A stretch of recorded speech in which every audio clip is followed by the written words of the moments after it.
You know, I don't talk about this much. Most folks in town just see me as that old woman who sits on her porch, knitting blankets no one asked for. But there's a reason I keep looking down Maple Street every evening, even after all these years. Back then, I'm talking early 70s, Maple Street was quieter. Kids rode their bikes without helmets, neighbors actually knew each other's names, and the grocery store still had that bell on the door that chimed every time someone walked in.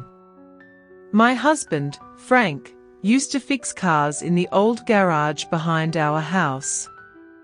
He had grease under his nails more often than not, but he loved that work, and he loved me in that simple, steady way men used to love back then.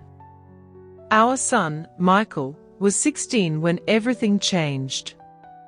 He'd always been a good kid, too good, maybe. Straight A's, helped his dad in the garage, never caused trouble. But teenagers get restless, I guess. And I was too busy back then to see he'd been slipping away from us.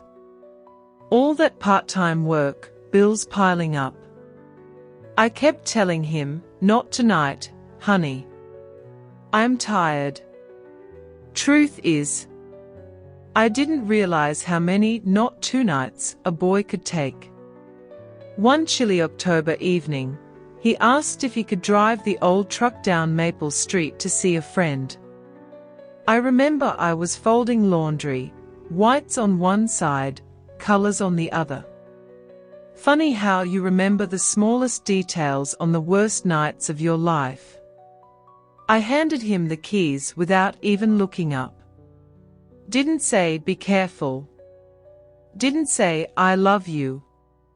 Didn't say anything a mother's supposed to say. He never made it to the end of the street. A drunk driver, someone we actually knew from church, hit him head-on before he even got to the stop sign.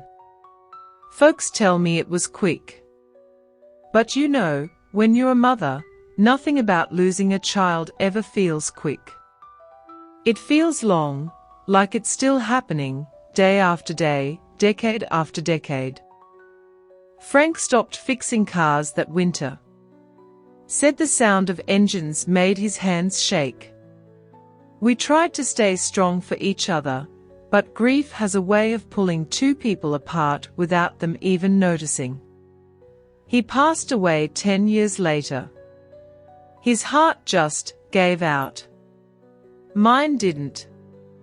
Sometimes I wish it had.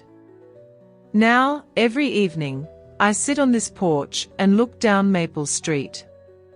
Not because I expect Michael to come walking up the road. I know better. I guess I'm just trying to hold on to the last place I saw him alive. People think it's strange, an old woman staring at a street like it owes her something. Maybe it does. Maybe it owes me one more ride. One more chance to look up from my laundry. And tell my boy. Be careful, sweetheart. I love you. But life doesn't give you second chances like that. It just leaves you with a quiet porch, an empty garage, and a street you'll never stop wishing you'd paid more attention to.